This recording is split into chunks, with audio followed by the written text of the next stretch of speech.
उससे मना किया गया था कि अपने हिंदुस्तान में इकामत 2 बार होती है, पर गल्फ़ में और मक्का शरीफ में 1 बार की होती है। भाई ने सवाल किया कि इकामत के ताल्लुक से हिंदुस्तान वगैरह में इकामत 2 बार होती है और सऊदी वगैरह में या गल्फ़ कंट्रीज़ में 1 बार होती है, इसका क्या मामला है? तो पहले इस बात को आप समझ लीजिए, जो लोगों को नहीं मालूम होती है और जब बोलते हैं तो लोग कभी कभार बिगड़ भी जाते हैं और गुस्से में भी आ जाते हैं। पहली चीज़ ये कि अज़ान देने के 2 तरीक़े हैं, इकामत के भी 2 तरीक़े हैं। अब ये किसी को मालूम होता है। अज़ान के 2 तरीक़े बोले तो अज़ान को 2 कर दिया भी ये लोगों ने, इनकी जमात जो है ना, इनका फ़िरक़ा जो है ना, हर चीज़ को टुकड़े-टुकड़े कर रहा। नहीं भाई, अज़ान के 2 तरीक़े हैं।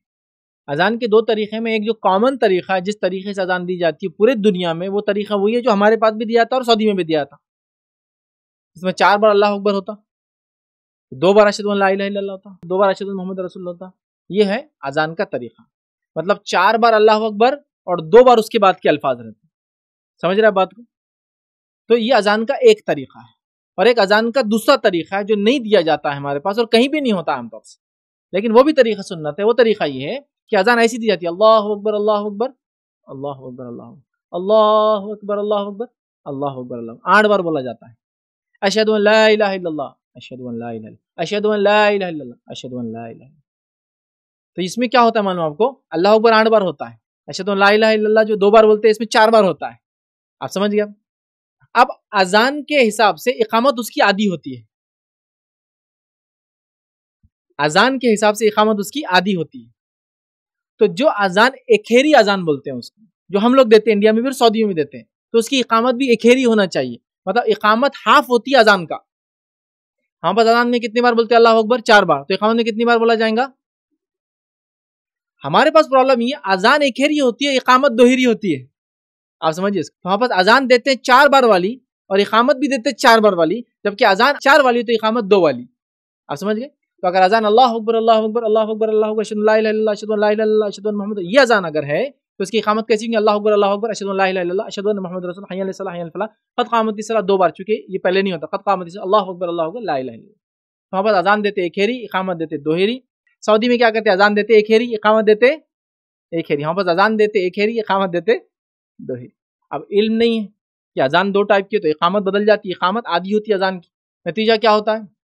अगर आप एखेरी इकामत दे दे, और मैंने देखा, प्रैक्टिकल बता रहा हूँ, एक मस्जिद में अब कोई था नहीं, इमाम साहब को किसी ने बोला, इमाम साहब ने किसी को बोला आओ इकामत दे दो, उन्होंने एखेरी इकामत दे दी। वो अल्लाहु अकबर अशहदु अन ला इलाहा इल्लल्लाह अशहदु अन्न मुहम्मद रसूलुल्लाह हय्या अलस सलाह हय्या अल फलाह क़द क़ामत, ये दे दी तो इमाम साहब ने सज्दे सहू करा दिए। अब मुझे समझ में नहीं आया, नमाज से पहले हुई गलतियों के लिए भी सज्दे सहू है क्या? ये तो नमाज में हो ही नहीं ना कुछ। जब पूछा गया बोले ये इन्होंने इकामत गलत दी। मतलब याद कब आया आपको? एक बार और देने लगा देना था ना पहले ही। याद आएगा नमाज में इन्हें क्या दे दिया कि अब क्या होता है कि चलो मैं क्या सजदे पढ़ लेता, सजदे मार दिए 2 एक्स्ट्रा। ये है लाइल्मी। तो अब मेरे को मत पकड़िए, हवालों में आपको मिल जाएगा। अजान 2 टाइप की होती है तो इकामत उसकी आधी होती है। तो सऊदी में इकामत क्यों दी जाती है वैसी? इसलिए कि अजान एखेरी होती है तो इकामत भी एखेरी होती। और इंडिया में अजान देते एखेरी, इकामत बोलते दोहरी वाली। मैं उन लोगों को भी कहूँगा कि दोहरी इकामत देने से भी कोई मसला नहीं होता, लेकिन उन लोगों से कहूँगा एखेरी इकामत भी तो सुन्नत से साबित है यार। मतलब हर चीज़ मनमानी, सख्ती, अड़ जाना, हुज्जतबाजी और खामोखा बड़े बड़े इमामों को खींच के उनकी हैसियतों को छोटी कर देना अपनी बुरी हरकतों से, लाइल्मी से, शोभा नहीं देता, सूट नहीं होता। एक मरतबा एक मस्जिद में जो मैंने कदम से कदम एक साहब से लगा लिया, तो नमाज क्या दौड़ो, हमारा मसला अलग है, बोले पैर से पैर नहीं लगाना। मैंने कहा भाई कौन सा मसला है आपका, पैर से पैर नहीं लगाते, छूत छात वाला मसला। बोले हम हनफी है, तो मतलब मस्जिद हनफी है, चलिए आप। मैं उनको पकड़ के पीछे मुफ्ती साहब के हाथ ले गया। मुफ्ती साहब ये बोल रहे कि पैर से पैर लगाना हनफी मसलक में नहीं है। तो बोले यार बद्दिमाग गलीज लोग रहते हो, चल निकल बोले यहाँ से। कहाँ से लाए? बोले ये सुन्नत है, ये इसमें मसलक का कोई है ही नहीं। मसलक तो तब आता जब कुरान में कोई बात ना हो, सुन्नत में ना हो, सहाबा का अमल ना हो तो मसलक है। कहाँ से लाए? बोले तूने। हमारे मसलक में भी अगर कोई आदमी बोले आगे सब खाली हो गई और छोड़ के गया तो पीछे वाला सब भर लेगा, बोले ये तरीका है। तो एकदम खामोश है। मैंने कहा अपने मसलक को खामोखा बदनाम करते तुमको खुद पता नहीं। तो वो एकदम खामोश हो गए। सब बंदी के मसाइल में लोग हनफी बोल के अपने आप को इतना 4 उंगल का जगह रख के खड़े होते हैं। एक तो सुन्नत भी नहीं और दूसरा लॉजिकल भी नहीं। मालूम आपको लॉजिकल कैसा नहीं है? अब मेरा साइज है 1 कुंटल और 4 लूंगा तो खड़े कैसा रहूंगा यार? ह्यूमन साइकोलॉजी क्या बोल रही, मेरे थाइज ही नहीं मेरे को वो करेंगे, ऐसे मिल जाएंगे आके ऐसे। तो मेरी तो मजबूरी रहेंगी, मेरे कंधों के उतना मेरे को पैर खोलना पड़ेगा। मेरे हाड़ बोलते हैं ना उर्दू में, जिस कहाँ से ला 4 उंगल का? वो अरबी में बचपन में सिखा देते 4 उंगल झुक के कर रहा हो। तो बड़ों तक मैंने देखा भाई, बड़े लोग बूढ़े हो गए लेकिन अभी भी गांव वगैरह में जाइए, नमाज से पहले ऐसा नीचे झुक के 4 उंगल का बना के खड़े होते। फिर कहाँ से लाई? इलॉजिकल, साइंटिफिक भी नहीं। अकल ही बोलती है यार गिर जाएगा। एक 100 किलो का आदमी कैसा खड़ेगा 4 उंगल लेके आपसे? उसको तो इतना खोलना पड़ेगा अपने आप को। जब इतना भी नहीं, बल्कि जब उठता तो ये दोनों ऐसा खोल बेचारे को उठना पड़ता था, एक्स्ट्रा जगह लेके खड़े रहना पड़ता। क्या क्या लाते समझ में नहीं आता। और बदनाम किसको करते मालूम? हर बुराई को, हर अपनी मर्जी को, हर चीज को जो इनको पसंद है इमाम अबू हनीफा के खाते में ले आके डाल देते।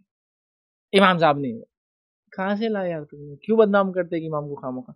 लिहाजा किसी मसलक में नहीं आता कि, लेकिन लोग ऐसा करते हैं। तो हनफी मसलक में भी ये नहीं है कि 2 हेरी अजान पे 1 हेरी इकामत 1 हेरी, कुछ भी नहीं है। ये मनमानी है। जब लोगों को बोला जाता तो क्या बोलते मालूम? आप फितना फैला रहे। अब कब से इल्म को देना फितना हो गया मुझे समझ में नहीं आ रहा। नहीं बोले जो समाज में इल्म में रहता ना, तो समाज में ऐसी बातें नहीं करना। आप ये बातें कर देते, वो बातें कर देते, वो बातें कर देते, वो बातें कर देते। मेरा सवाल ये, अल्लाह के रसूल किस समाज में आए थे? सब डबल PhD थे ना पूरे सहाबा, इल्म की यूनिवर्सिटीज खुली हुई थी वहाँ, पूरे दुनिया के साइंटिस्ट थे वो जो सहाबा थे। उनमें आके नबी अकरम ने बड़ी होशियारी और समझदारी की बात की तो उन्होंने कबूल कर लिया। अरे वो जिन लोगों में आए थे उनसे ज्यादा अनपढ़, जाहिल, जट, गवार नहीं था। ये तो उनका मुकाम तब हुआ, वरना उमर रज़ी अल्लाह खुद फरमाते उमर को कौन पहचानता इस्लाम से पहले? आए बकरियां चराए, ऊंट चराए, दुनिया चले गए। ये इस्लाम से इज्जत मिली उमर को, जो मिली, जो रज़ी अल्लाह अन्हु हुए। तो ये वही थी जिसके जरिए आया, और अल्लाह के रसूल और अंबियाओं ने जब वो पैगाम पहुंचाया उनके लिए वो जल्जले लाने वाले पैगाम थे। लेकिन ये नहीं कहा नहीं अभी हिकमत नहीं है तो पहले क्या करेंगे, 10 साल तक उनको खाली एक पैगाम पहुंचाएंगे, तौहीद नहीं पहुंचाएंगे, तौहीद तो जल्जले ला लेंगे। 13 साल तौहीद पहुंचाएगी सिर्फ मक्के के अंदर। तो आप इतना पढ़े लिखे मुसलमान जी रहे हैं, शहरों में जी रहे, बस्तियों में जी रहे, इंटरनेट यूज कर रहे हैं, मोबाइल्स यूज कर रहे हैं, सोफिस्टिकेट टेक्नोलॉजी यूज कर रहे हैं, IMPS और UPI ID से पैसे ट्रांसफर कर रहे हैं। इनको अजान का मत बोलो, इससे फितना फैल जाता। अरे भाई अपने आप को सुधारो, अपडेट हो। अल्लाह को क्या जवाब देंगे रोज़े क़यामत की? दुनिया में सारे अपडेट ले लिए तो दीन में नहीं समझा हमको। चेक भरना छोड़ दिए ना, चेक भर छोड़कर NEFT पे छोड़कर UPI ट्रांसफर चालू है आजकल।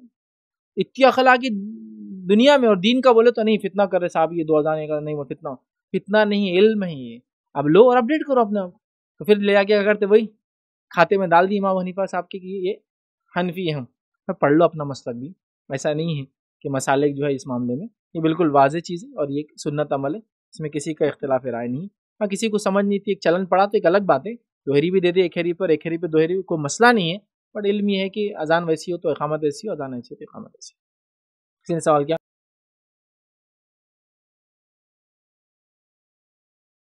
अस्सलाम वालेकुम। आप भी हमारे इस काम में ताउन करें अपनी ज़कात और सदक़ात के जरिए। डोनेशन डिटेल्स के लिए डोनेट पर क्लिक करें। अगर आपको हमारे वीडियोस पसंद आए हैं तो इसे शेयर करें और सबके हकदार बने। रोजाना हमारे वीडियोस को पाने के लिए हमारे YouTube चैनल को सब्सक्राइब करें और बेल आइकन दबाएं। हमसे दीगर सोशल मीडिया पर जुड़ने के लिए वीडियो में दिए गए आईडी को सर्च करें। जज़ाकल्लाह।